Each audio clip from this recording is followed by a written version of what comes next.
है कि नहीं? बताओ। आओ दुनिया वालों, हवाई जहाज बनाकर इतरा रहे। 1 घंटे में कितने किलोमीटर? 1000 किलोमीटर। हमारे नबी 1 घंटे में, 1 घंटा नहीं, 1 सेकंड में, 1 सेकंड में करो तुम बुर्राक का मुकाबला। है कि नहीं है? अब अगर कोई आपसे कहे कि मोहम्मद रसूलुल्लाह तो पुराने हो गए जी, मोहम्मद का तरीक़ा पुराना हो गया, आप कहेगा कि पुराना नहीं हुआ है। सारे China, German, Italy, France, America, Israel, सारे दिमाग वाले बैठ जाना। बुर्राक की जो पहला कदम है ना, यहाँ से लेकर यहाँ तक, उसकी जितनी रफ्तार है ना, उतनी रफ्तार, उतनी तेज रफ्तार सवारी तुम नहीं बना सकते। इसीलिए कहा गया अश्वमा शुगमारूहा देवदत्तम जगतपति असिनाश। अश्वमा शुगमारूहा, बिजली की रफ्तार पर चलने वाली सवारी कौन? मोहम्मद रसूलुल्लाह सल्लल्लाहु अलैहि वसल्लम। इसीलिए अल्लाह ने कहा लक़द कान लकुम फी रसूलिल्लाहि उस्वतुन हसना। क्या लोगों, मोहम्मद रसूलुल्लाह की ज़िंदगी में क्या है तुम्हारे लिए? उस्वा है। और फिर बनाया कौन? हवाई जहाज़ पर तो लोग इतराते हैं ना, इतराते हैं कि नहीं हवाई जहाज़ हमारा बनाया हुआ। हवाई जहाज़ को बनाने वाला भी एक कलमा पढ़ने वाला था, एक मुसलमान था, कलमा पढ़ने वाला। मेरे ख्याल से नाम उसका अबू हातिम ज़फ़री। अबू हातिम ज़फ़री तो वो दुनिया का सबसे, अबू हातिम ज़फ़री दुनिया का सबसे बड़ा रियाजी दां थे, मैथमेटिशन थे। शायद अबू हुज़ैफ़ा ज़फ़री ऐसे नाम करके है, मुस्लिम था। हवाई जहाज़ को वजूद में लाने वाला। खामखा एतराज़, खामखा एतराज़, नए नए तरीक़े से। अच्छा, ये तो कुरान पर एतराज़ किया उन्होंने, यहाँ तक कि ये अल्लाह के नबी की ज़िंदगी पर एतराज़ है उनका। एक एतराज़ बहुत है, लेकिन एक एतराज़ का जवाब है। आपको कोई बोले तो आप कहना बेटे गधा खच्चर ऊँट तो छोड़ो, हमारे नबी के बुर्राक की तुम बुर्राक की तरह कोई तेज़ रफ्तार सवारी बनाकर दिखा दो, क़यामत तक चलेंगे। सारे साइंटिस्टों सबके सब ऐसे धरे के धरे रह जाएंगे, नहीं मुकाबला कर सकते। एक आदमी आता है कहता मौलाना अच्छा चलिए ये तो अल्लाह के नबी का है, आपका कुरान देखिए ना, ये तो कुरान लेकर आप लोग बैठे हुए हैं। कुरान भी तो पुराना हो चुका है, कुरान पुराना हो चुका है आपका, इसलिए कुरान को छोड़िए, नई चीज़ वजूद में लाइए। आप लोग सिर्फ कलिमा कलिमा, नमाज नमाज, अजान अजान करते हैं, इसी वजह से आप लोग भारत में पीछे हैं। लोग बोलते हैं कहाँ के हमारे भारत के कौन? इतना बड़ा बड़ा मीडिया वाला। मदरसे में चले गए, हज़रत कासमी साहब तशरीफ़ फरमा है, ये तो 1996 के प्रोडक्ट हैं वहाँ के, मैं सन 2011 और 12 का प्रोडक्ट हूँ। दारुल देवबंद में बहुत तब्दीली आई है, अभी तो माशाअल्लाह बिल्डिंग बहुत शानदार है हर मदरसे में। लेकिन ये है मदरसा देखकर कुछ लोगों के पेट में दर्द शुरू हो जाता। मदरसे में पता नहीं क्या पढ़ाया जा रहा होगा, सिर्फ कुरान पढ़ाया जाता है, और ये कुरान पढ़कर न मालूम क्या क्या बनते होंगे। और जो कुरान पढ़ाने वाले हमारे उलमा हैं उनके बारे में ये तसव्वुर करते हैं यही सारे गुरु घंटाल हैं। हम ये कहते हैं कि जो हमारे असातिज़ा है, जो हमारे उस्ताद हैं, जो कौम के बच्चों को कुरान पढ़ना सिखाते हैं, कुरान की तालीम देते हैं, वो असल माने में गुरु हैं, गुरु उस्ताद हैं। और इनकी फ़जीलत अल्लाह ने ख़ुद अपनी ज़ुबान में बयान की, इन्नमा यख्शल्लाह मिन इबादिहिल उलमा। कुरान में है, अल्लाह के नबी भी कहते हैं इन्नल उलमा वरसतुल अंबिया, अंबिया के वारिस कौन? उलमा। गीता में भी बात कही गई है, आसाम के हमारे सबसे बड़े लीडर साहब आपकी गीता 7वें अध्याय का श्लोक मैंने पढ़ा भी खुतबे में। कहा गया उदारा सर्व एवैते ज्ञानी तात्मेव मयिमतम आस्थितः सही युक्तात्मा मामेवामुत्तमां गतिम। 18वां श्लोक श्रीमद् भगवद गीता का। आसाम नहीं पूरे भारत के जिन जिन लोगों को शक है टोपी और दाढ़ी वालों पर, टोपी और दाढ़ी वाले कौन होते हैं? हमारे गुरु होते हैं, हमारे उस्ताद होते हैं, हमारे मुअल्लिम हैं। हम अल्लाह ने कुरान में कहा कि ये तुम्हारे उस्ताद अल्लाह से डरने वाले ये हैं। क्यों? इनके अंदर ज्ञान है। किसका? अल्लाह का, अल्लाह की शरीयत का। इसलिए अल्लाह से ज़्यादा डरते हैं। इसलिए अल्लाह के नबी ने कहा, हज़रत अनस ने फरमाया है, अल्लाह के नबी आप चले जाएंगे इस दुनिया से, आपके चले जाने के बाद इस ज़मीन पर who will convey the message of Islam, who will spread the message of Islam. कौन इस्लाम की तबलीग करेगा?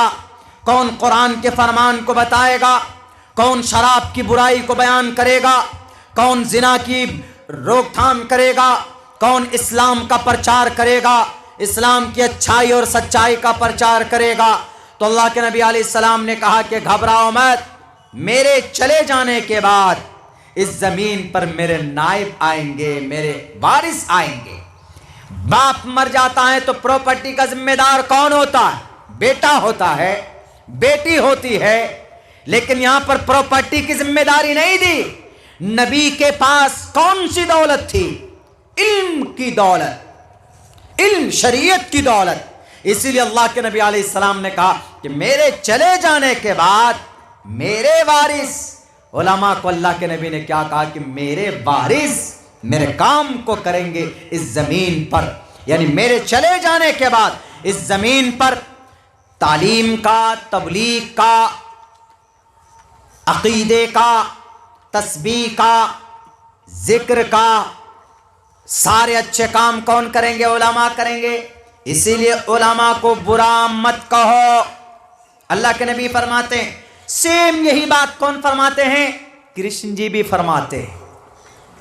हमारे आसाम के बड़े लीडर साहब के परमात्मा, हमारे इस देश में हमारे सनातन धर्मी भाइयों के 8वें खुदा कौन? श्री कृष्ण जी फरमाते, वो कहते हैं उदारा सर्व एवैते ज्ञानी तात्मेव मयिमतम आस्थितः सही युक्तात्मा मामेवामुत्तमां गतिम।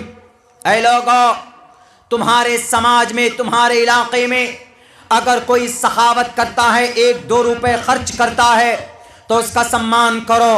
इतनी बात कह दी। लेकिन आगे कहा सर्व एवैते ज्ञानी तात्मेव मयिमतम आस्थितः सही युक्तात्मा मामेवामुत्तमां गतिम। लेकिन अगर किसी के अंदर, किसी इंसान में मेरा ज्ञान है, मेरा ज्ञान किनका? ईश्वर का ज्ञान है, तो उसको रुस्वा मत करो। उसके मदरसे को बुलडोजर से मत तोड़ो। उसके सर पर टोपी है, टोपी को मत उछालो। उनके हाथ में हथकड़ी डालकर जेल में मत डालो। उसको जिहाद के नाम पर, तबलीग के नाम पर, आतंकवाद के नाम पर उनके कान के कनपट्टी के नीचे थप्पड़ मत मारो। आस्थितः सही युक्तात्मा मामेवामुत्तमां गतिम। अगर तुम उस आलिम की, उस गुरु ज्ञानी की बेइज्जती करते हो तो गोया कि तुमने उसकी बेइज्जती नहीं की है, बल्कि उसके अंदर जो इल्म है, जो ज्ञान है, और ज्ञान की शक्ल में मैं खुद उसके अंदर होता हूं। कृष्ण जी कहते हैं कि तुमने उस इंसान की, उस मनुष्य की तुमने रुसवाई नहीं की, बल्कि तुमने मुझे बेइज्जत किया, मुझे। आजकल होता क्या, मदरसों में इतना बड़ा बड़ा माइक लेकर पहुंच जाते हैं, मदरसे में बच्चों से इंटरव्यू लेते हैं। उत्तर प्रदेश में बहुत हुआ, हमारे बिहार सीमांचल के एरिया में हुआ। मदरसे में असल होता क्या है? मदरसे में सिर्फ ये होता है कि हम लोग अपने जो कुरान और जो हमारी शरीयत है उसका ज्ञान, उसकी नॉलेज हम अपने बच्चों को देते हैं।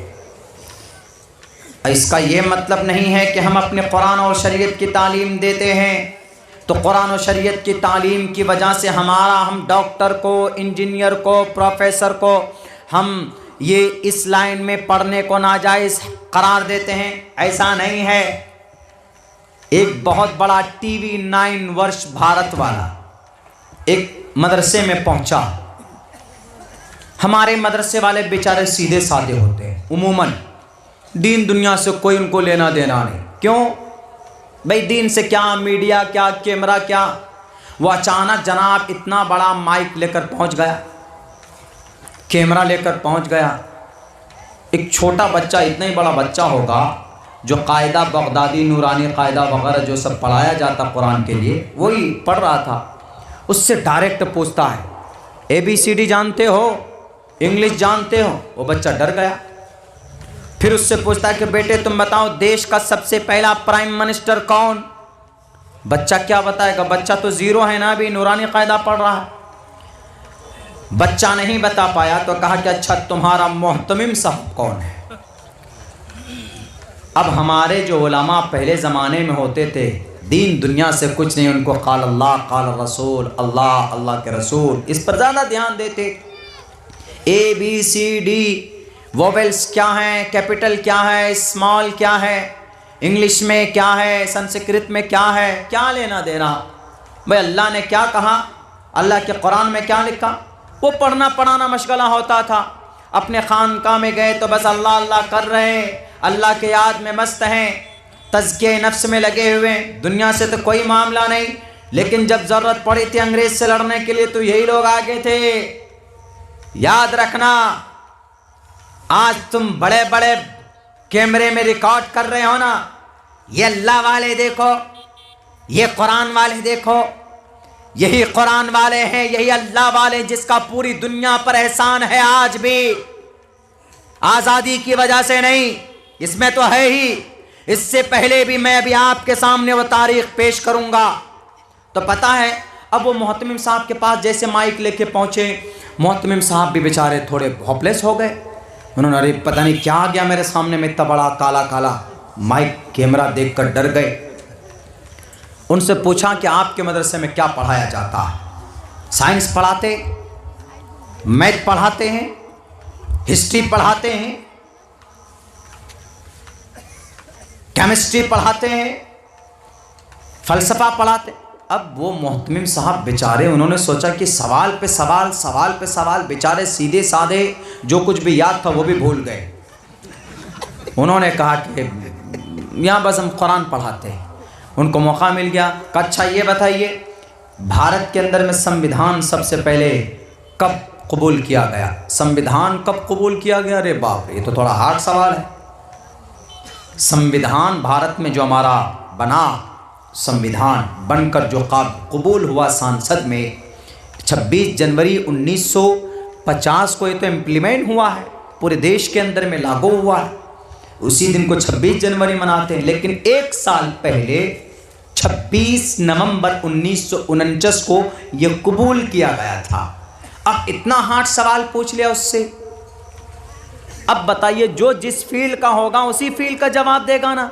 अब मौलाना साहब से पूछते कि ज़रा बताइए अलिफ का मखरज क्या, वो फ़ौरन बता दे जौफ़े दहन।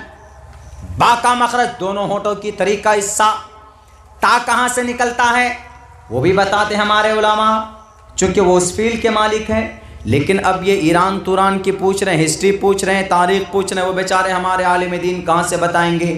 पहले ज़माने के सीधे साधे मोहतमिम साहब अब उसी रील को चला दिया। क्या कहा? ये देखिए मौलाना साहब हैं, ये फ़ला मदरसे के मोहतमिम साहब हैं, इनको देश का संविधान कब एक्सेप्ट किया गया, कब अडॉप्ट हुआ, कब इम्प्लीमेंट हुआ, ये इनको नहीं मालूम। ये देखिए इनका बच्चा है, ये बोलता है कि हम अपने मदरसे में पढ़ते हैं। इनको देखिए बेसिक इन्फॉर्मेशन मालूम नहीं है।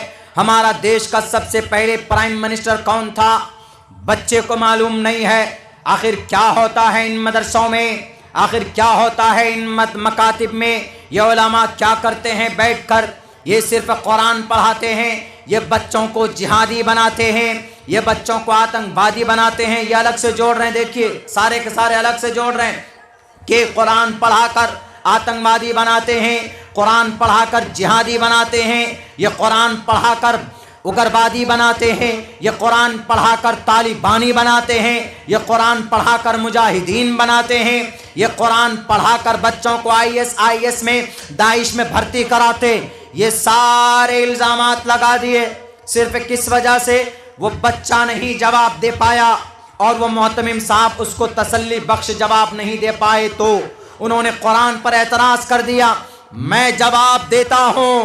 उलमा ने किताबों में लिखा है, तहकीक है, TV 9 वर्ष भारत वालों, भारत के तमाम मीडिया वालों को ये तारीख अब्दुल्ला सालिम बताता है। लिख लो अपनी किताबों में, कुरान पढ़कर जिहादी नहीं बनता है, कुरान पढ़कर दुनिया का सबसे बड़ा डॉक्टर बनता है। उठाओ तारीख 1923 में बरतानिया के अंदर, लंदन के अंदर 1923 में एक बहुत बड़ी सेमिनार और बहुत बड़ी कॉन्फ्रेंस मुनाकिद होती। उस कॉन्फ्रेंस में तिब्बी कांग्रेस कॉन्फ्रेंस, उस कॉन्फ्रेंस का नाम है तिब्बी कांग्रेस कॉन्फ्रेंस। 1923 में डॉक्टरों का सबसे बड़ा इमाम, डॉक्टरों का इमाम अगर किसी को माना गया, वो एक कुरान पढ़ने वाला था, वो मदरसे का तालिब इल्म था। उस शख्स का नाम अबू बकर मोहम्मद बिन ज़करिया अर्राज़ी था।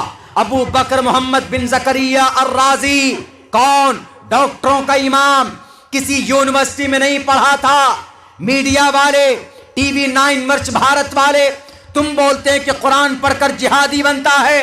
डॉक्टरों का इमाम बना कुरान पढ़कर।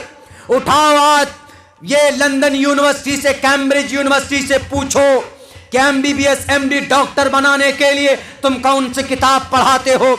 उस किताब का नाम अल कानून है। इस किताब में इबादत के बारे में नहीं लिखा।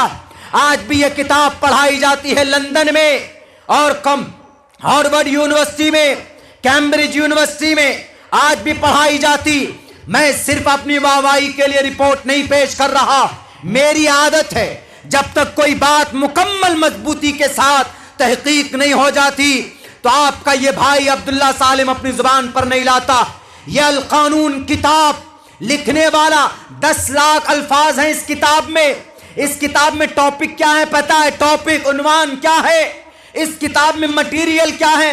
Theory and practice of medicine. दवाई कैसे बनाते हैं, दवाई कैसे इस्तेमाल करते हैं, दवाई का कैसे इस्तेमाल होना चाहिए किस बीमारी पर। और इस किताब को पढ़े बगैर कोई MBBS डॉक्टर नहीं बन सकता, कोई MD डॉक्टर नहीं बन सकता, कोई सर्जन नहीं बन सकता। इस किताब को लिखने वाला कौन? TV 9 वर्ष भारत वालों, तुम बोलते हो कि कुरान पढ़कर जिहादी पैदा होता, कुरान पढ़कर तालिबानी पैदा होता। अल कानून किताब को लिखने वाला एक हाफिज कुरान, उसका नाम शेख हुसैन इब्न अली सीना।